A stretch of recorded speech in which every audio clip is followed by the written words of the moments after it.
Pakatan Harapan malukan kerajaan di Dewan Rakyat. Tak mahu runding, Pakatan Harapan pilih khianati MOU. Nafi khianati MOU, Pakatan Harapan tuduh kerajaan sabotaj.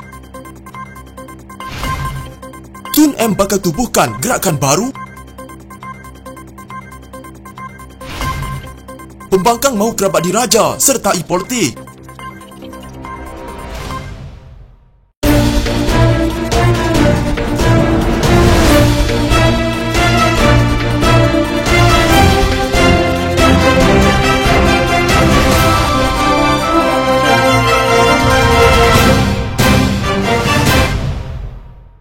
Kerajaan perlu menilai semula kedudukan kerjasama dan memorandum persefahaman MOU bersama Pakatan Harapan susulan kegagalan Dewan Rakyat meluluskan usul melanjutkan tempoh kuat kuasa subsection 4/5 Akta Kesalahan Keselamatan Langkah-Langkah Khas 2012 atau SOSMA, kata Muhammad Hassan. Timbalan Presiden UMNO itu berkata, situasi itu memberi tamparan hebat kepada kerajaan dan suatu peristiwa yang sangat memalukan. Pada sesi parlimen petang semalam, terbukti mereka Pakatan Harapan tidak teragak-agak untuk melanggar pendirian dan janji mereka. Mungkin telah tiba masanya kerajaan bergerak ke hadapan dan tidak perlu lagi menunggu MOU tersebut matang pada Julai ini, katanya dalam kenyataan. Muhammad yang juga dikenali dengan panggilan Tok Mat berkata, kegagalan meluluskan usul itu adalah sesuatu yang tidak dijangka dan menunjukkan sikap sambil lewa dan menyebabkan rang undang-undang atau RUU sepenting itu tidak diuruskan dengan strategik sebelum dibentangkan. Tambah beliau, semua yang berlaku itu jelas menunjukkan bahawa kerjasama dan persefahaman kerajaan dengan pembangkang sebenarnya sangat sukar untuk diuruskan dengan berkesan.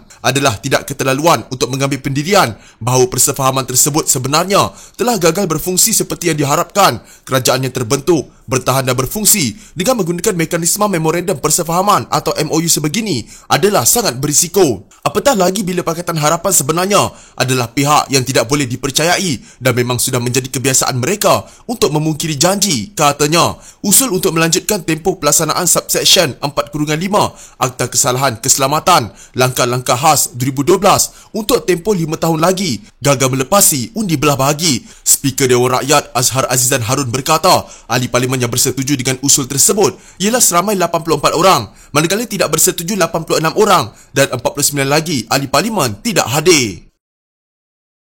Menteri Komunikasi dan Multimedia Anwar Musa mempersoal tindakan Pakatan Harapan tidak meminta supaya rundingan diadakan berkenaan usul SOSMA yang tidak dipersetujui mereka. Beliau berkata demikian sebagai respons terhadap kenyataan Setiausaha Agong DAP Anthony Loke Siu Fook bahawa Pakatan Harapan tidak melanggar memorandum persefahaman kerana usul itu tidak dirunding dan tidak termasuk dalam MOU antara kerajaan dengan pembangkang. Anthony Loke tentu tahu usul berkenaan dibawa oleh Menteri Kementerian Dalam Negeri yang merupakan pengerusi bersama dengan beliau dalam jawatan kuasa perundingan MOU. Apakah alasan untuk beliau dan Pakatan Harapan tidak memohon rundingan diadakan sekiranya tidak bersetuju dengan usul melanjutkan tempoh kuat kuasa subsection 4/5 atau SOSMA, katanya. Menurut tindakan Pakatan Harapan enggan menyokong usul kerajaan adalah satu bentuk pengkhianatan yang membuktikan bahawa pembangkang tidak jujur dan gagal menjunjung semangat MOU. Adalah jelas Pakatan Harapan sengaja bertindak secara tikam belakang. Lebih menjengkelkan lagi bila melihat bagaimana Pakatan Harapan selebrate kejayaan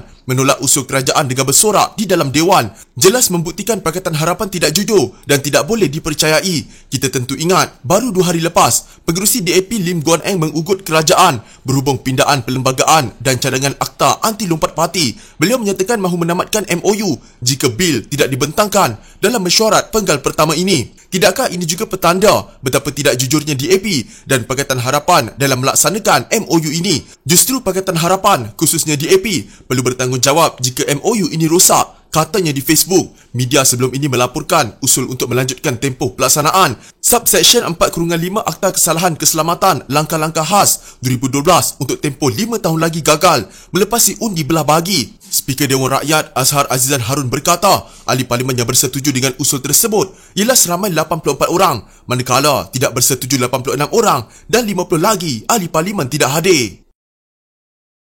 UMNO meletakkan kegagalan kerajaan meluluskan rang undang-undang mengenai Akta Kesalahan Keselamatan Langkah-Langkah Khas 2012 atau SOSMA kepada pembangkang dengan mendakwa Pakatan Harapan melanggar perjanjian mereka dengan Putrajaya. Bagaimanapun, ahli parlimen pembangkang menyanggah hujah tersebut dengan menegaskan kegagalan tersebut berlaku apabila beberapa pemimpin UMNO sendiri tidak hadir untuk mengundi semalam. Menurut ahli parlimen pembangkang, antara yang tidak ada di Dewan Rakyat semalam ialah Presiden UMNO sendiri, Ahmad Zaid Habidi, serta bekas Perdana Menteri Najib Razak. Ahli Parlimen Lembah Pantai Fahmi Fazil berkata, turut tidak hadir semasa pengundian berlangsung ialah Setiausaha Agung UMNO Ahmad Maslan. Sementara itu, Menteri Komunikasi dan Multimedia Anwar Musa ada di dalam Dewan semasa sidang berlangsung, namun undinya tidak dikira kerana lewat selepas waktu yang ditetapkan. Usul berkenaan gagal mendapat sokongan majoriti apabila undi pihak kerajaan sebanyak 84 diatasi undi menolak sebanyak 86. Kata Fahmi, turut tiada dalam sesi pengundian semalam ialah Muhyiddin Yassin, Perikatan Nasional bahagian Pagoh. Mereka dalam kalangan 31 ahli parlimen kerajaan yang tidak hadir untuk mengundi semalam. Daripada mereka jaja cerita, kononnya Pakatan Harapan gagalkan MOU. Lebih baik mereka jelaskan kenapa mereka tak hadir untuk sokong usul kerajaan sendiri. Kalau 2-3 orang daripada mereka ini hadir pada masa mengundi, usul kerajaan pasti lulus, katanya. Sementara itu, bercakap kepada Portal Malaysia Kini, Fahmi berkata, sangat luar biasa apabila ada 31 ahli parlimen kerajaan hilang semasa usul mereka perlu diundi. Saya tak tahu sama ada mereka akan cuba sabotaj juga usul meminda Perlembagaan Persekutuan hari ini, tambahnya. Sementara itu, Timbalan Presiden Amanah Salahuddin Ayub berkata, kegagalan usul semalam adalah salah kerajaan sepenuhnya. Kenapa mereka tak beri arahan supaya ahli kerajaan kekal hadir dalam Dewan untuk mengundi, katanya. Ditanya mengenai kemungkinan kegagalan usul semalam disengajakan sebagai langkah sabotaj, Salahuddin berkata, ia adalah perkara kedua. Apa yang penting, kata ahli parlimen pula tersebut, yang menunjukkan kelemahan kerajaan. Kenapa jumlah yang tak hadir itu ramai, katanya lagi.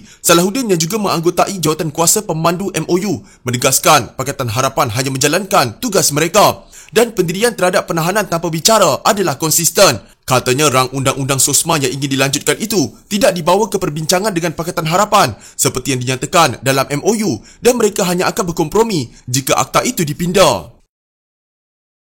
Pejabat kepada bekas Perdana Menteri Tun Dr. Mahathir Mohamad menafikan dakwaan di media sosial bahawa beliau dalam perancangan untuk menubuhkan Gerakan Pejuang Nasional atau GPN berdasarkan kepada pertanyaan Portal Malaysia Gazette. Katanya, dakwaan itu adalah tuduhan palsu. Palsu, jawab seorang pegawai di Pejabat Pengerusi Parti Pejuang Tanah Air. Pegawai itu sempat memberikan gambar dengan tanda palsu. Awal hari ini memetik Facebook Politik Malaysia Terkini, Mahathir didakwa dalam usaha untuk menubuhkan satu gabungan baru politik, GPN. Dr. Mahathir akan wujudkan Gerakan Pejuang Nasional di kalangan parti-parti pembangkang, tulis poster berkenaan. Dalam status itu, beberapa parti didakwa akan menyertai gabungan itu, antaranya Pejuang, Parti Pribumi Bersatu Malaysia, Piagam Rakyat, PAS, Gerakan dan Parti Warisan Sabah. Pada 18 Mac lalu, Mahathir dilaporkan berkata kemungkinan wujud gabungan parti pembangkang bagi menentang Barisan Nasional dalam pilihan raya umum ke-15. Ada kemungkinan cadangan ada disuarakan beberapa parti pembangkang supaya tidak berpecah. Berpecah ini hanya menyebabkan kita kalah. Cadangan ini pembangkang bergabung